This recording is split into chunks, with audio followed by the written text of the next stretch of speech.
This video is sponsored by Max Multi-Speciality Hospital, 24/7 emergency trauma and critical care center with advanced services, located at Hagarga Circle, Ring Road, Gulbarga.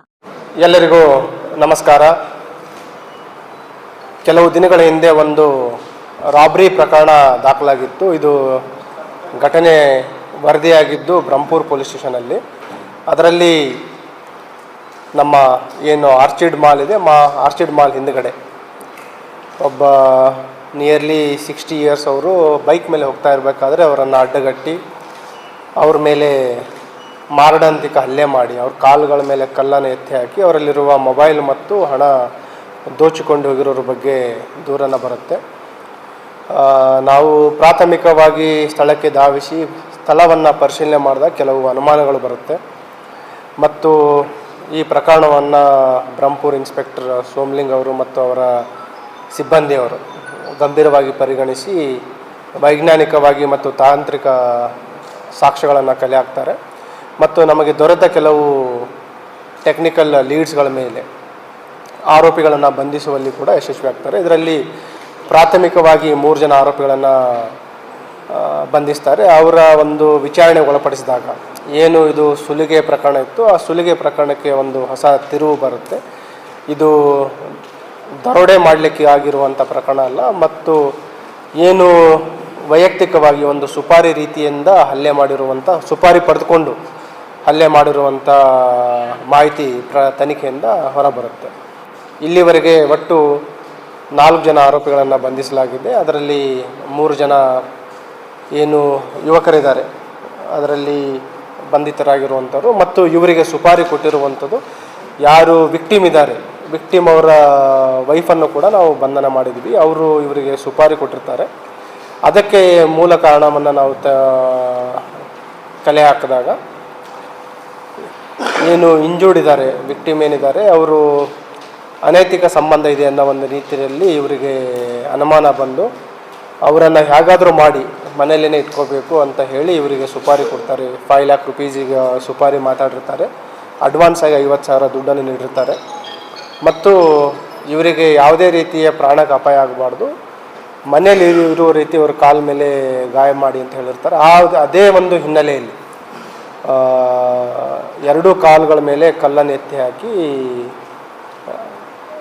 ನಡೆಸಿರುವಂಥ ಈ ಒಂದು ಘಟನೆ. ಈ ಹಿನ್ನೆಲೆಯಲ್ಲಿ ಯಾರು ಸುಪಾರಿ ನೀಡಿದ್ರು ಅವರನ್ನು ಮತ್ತು ಸುಪಾರಿ ಪಡೆದಂಥ 3 ಜನ ಆರೋಪಿಗಳನ್ನು, ಒಟ್ಟು 4 ಜನ ಆರೋಪಿಗಳನ್ನು ಬಂಧಿಸಲು ಯಶಸ್ವಿಯಾಗಿದ್ದಾರೆ. ಮತ್ತು ಇದೊಂಥರ ಗಂಭೀರವಾದ ವಿಚಾರ ಆಗಿತ್ತು. ಯಾಕಂತಂದರೆ ಕೆಲವು ಸ್ಥಳೀಯರು ಅಲ್ಲಿ ತುಂಬ ಒಂದು ಭಯದ ವಾತಾವರಣ ಆಗಿರೋ ರೀತಿಯಲ್ಲಿ ನಮಗೆ ಮಾಹಿತಿಯನ್ನು ನೀಡಿದರು ಮತ್ತು ಸುರಕ್ಷತೆಯ ಬಗ್ಗೆನೂ ಕೂಡ, ಭದ್ರತೆಯ ಬಗ್ಗೆನೂ ಕೂಡ ಅಲ್ಲಿ ನಮಗೆ ಮಾಹಿತಿಯನ್ನು ನೀಡಿದರು. ಸಂಜೆ ಅರೌಂಡ್ 10:15 ಈ ರೀತಿ ಇನ್ಸಿಡೆಂಟ್ ಆದರೆ ಏನು ಅನ್ನೋ ರೀತಿ ಕೆಲವರು ನಮಗೆ ಹೇಳಿದರು. ಆ ಹಿನ್ನೆಲೆಯಲ್ಲಿ ಈ ಪ್ರಕರಣವನ್ನು ಗಂಭೀರವಾಗಿ ಪರಿಗಣಿಸ್ಕೊಂಡಿದ್ದೀವಿ ಮತ್ತು ಏನು ಪ್ರಕರಣ ಭೇದಿಸಿದ್ದಾರೆ ನಮ್ಮ ಎಲ್ಲ ಅಧಿಕಾರಿ ಸಿಬ್ಬಂದಿಯವರಿಗೆ ನಾನು ಅಭಿನಂದನೆ ಸಲ್ಲಿಸ್ತಾ ಇದ್ದೀನಿ. ಅಮೌಂಟ್ ಹೋಗಿರೋ ಬಗ್ಗೆ ಏನು ಅವ್ರು ದೂರು ಕೊಟ್ಟಿದ್ದಾರೆ, ಅಷ್ಟು ಅಮೌಂಟ್ ಹೋಗಿರಲಿಲ್ಲ, ಇನ್ನೂ ಅಷ್ಟು ಅಮೌಂಟ್ ಅವ್ರ ಪಾಕೆಟಲ್ಲೇ ಇತ್ತು. ಸೊ ಹಾಗಾಗಿ ನಮಗೆ ಅನುಮಾನ ಬಂತು. ಏನು ಅಲ್ಲಿ ಸ್ಥಳ ಪರಿಶೀಲನೆ ಮಾಡಿದೀವಿ, ಅಲ್ಲಿ ಪರಿಶೀಲನೆ ಮಾಡಿದಾಗ ಮೊಬೈಲ್ ಫೋನ್ ಡ್ಯಾಮೇಜ್ ಆಗಿದ್ದ ಪರಿಸ್ಥಿತಿಯಲ್ಲಿ ನಮಗೆ ಸಿಕ್ಕಿತ್ತು. ನಂತರ ಇವರ ಪಾಕೆಟಲ್ಲಿ ಇನ್ನೂ ಹಣ ಇತ್ತು. ಸೊ ನಮಗೆ ಅನುಮಾನ ಬಂತು ಇದು ಉದ್ದೇಶಪೂರ್ವಕವಾಗಿ ರಾಬರಿ ಮಾಡಿರುವಂಥ ಪ್ರಕರಣ ಅಲ್ಲ ಅಂತ. ಫ್ರ್ಯಾಕ್ಚರ್ ಆಗಿದೆ, 2 ಕಾಲು ಫ್ರ್ಯಾಕ್ಚರ್ ಆಗಿದೆ. 50,000 5 ಲಕ್ಷ ಮಾತಾಡಿಕೊಂಡು 50,000 ಕೊಟ್ಟಿದ್ದಾರೆ. ಇನ್ನೂ ಇಲ್ಲ, ಅದ್ರ ಒಳಗಡೆ ನಾವು ಹಿಡಿದಿದ್ದೀವಿ. ಓಕೆ, ಈಗ ಕೆಲವು ಇನ್ನೊಂದು ಇದ್ರ ಬಗ್ಗೆ, ಟ್ರಾಫಿಕ್ ಬಗ್ಗೆ ಒಂದು ಹೇಳಲಿಕ್ಕೆ ಇಷ್ಟಪಡ್ತಾ ಇದ್ದೀನಿ. ಈಗ ನಿಮ್ಗೆ ಹೇಳಿದೆ ನಾನು, ಆಟೋ ಫಿಸಿಕಲ್ಗೆ ಆಲ್ರೆಡಿ ನಾವು 1257 ಕೇಸ್ ಹಾಕಿದ್ದೀವಿ. ಅದ್ರ ಜೊತೆಗೆ ಇವರು ವಿತೌಟ್ ಯೂನಿಫಾರ್ಮ್ 120 ಕೇಸ್ ಹಾಕಿದ್ದೀವಿ ಮತ್ತು ಈ ಚಲನ್ದು ಸಪ್ರೇಟ್ ಇದೆ. ಅದು ನಾನು ಟೋಟಲ್ ನಂಬರ್ ಬ್ರೇಕ್ ಮಾಡಿ ನಿಮ್ಗೆ ಹೇಳ್ತೀವಿ. ನಾವು ಈ ಚಲನ್ ಜನ್ರೇಟ್ ಮಾಡೋದಷ್ಟೇ ಅಲ್ಲ, ಈಗ ಫೈನ್ ಕಲೆಕ್ಟ್ ಮಾಡೋದು ಒಂದು ಡ್ರೈವ್ ಮಾಡ್ತೀವಿ. ನೆಕ್ಸ್ಟ್ ಯಾರು ರಿಪೀಟ್ ವೈಲೇಟರ್ಸ್ ಇದ್ದಾರೆ ಅದನ್ನು ಐಡೆಂಟಿಫೈ ಮಾಡ್ತೀವಿ. ಅದರಲ್ಲಿ ಡಿಫ್ರೆಂಟ್ ಕೆಟಗರಿ ಇದೆ ನಮ್ಮದು ಈ ಚಲನ್ದು. ಈಗ ವಿತೌಟ್ ಹೆಲ್ಮೆಟ್ ಆಯಿತು, ಸಿಗ್ನಲ್ ಜಂಪಿಂಗ್ ಆಯಿತು, triple riding, without seat belt, with photo ಅವರಿಗೆ ನಾವು ಈ ಮೆಸೇಜ್ಗಳು, ಈ ಚಲನನ್ನು ಕಳಿಸ್ತಾ ಇದ್ದೀವಿ ಮೊಬೈಲಿಗೆ. ಕಡ್ಡಾಯ ಬಗ್ಗೆ ನನ್ನ ಹತ್ರ ನೀವು ಅಧಿಕೃತವಾಗಿ ಯಾವುದೇ ಸಂದೇಶ ತಗೋಬೇಡಿ, but it is for their safety. ಅರ್ಥ ಆಯ್ತಾ?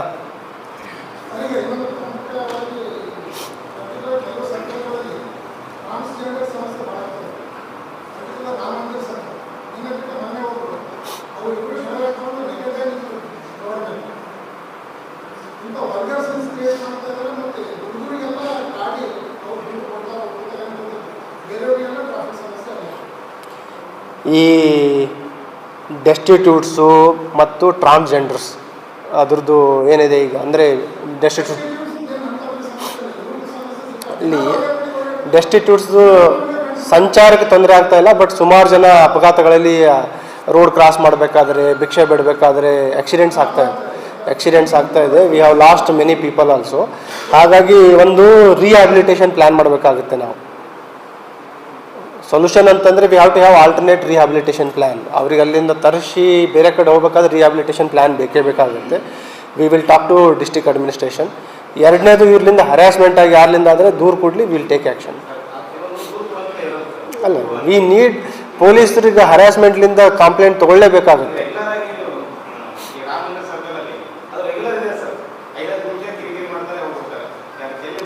ಆಯ್ತು, ಅವ್ರ ಜೊತೆ ಸಭೆ ಮಾಡಿ ಅವರಿಗೆ ನಾವು ಅರಿವು ಮೂಡಿಸ್ತೀವಿ, ಹರ್ಯಾಸ್ ಮಾಡಬೇಡಿ ಅಂತ ಅವರಿಗೆ ಅರಿವು ಮೂಡಿಸ್ತೀವಿ. We will,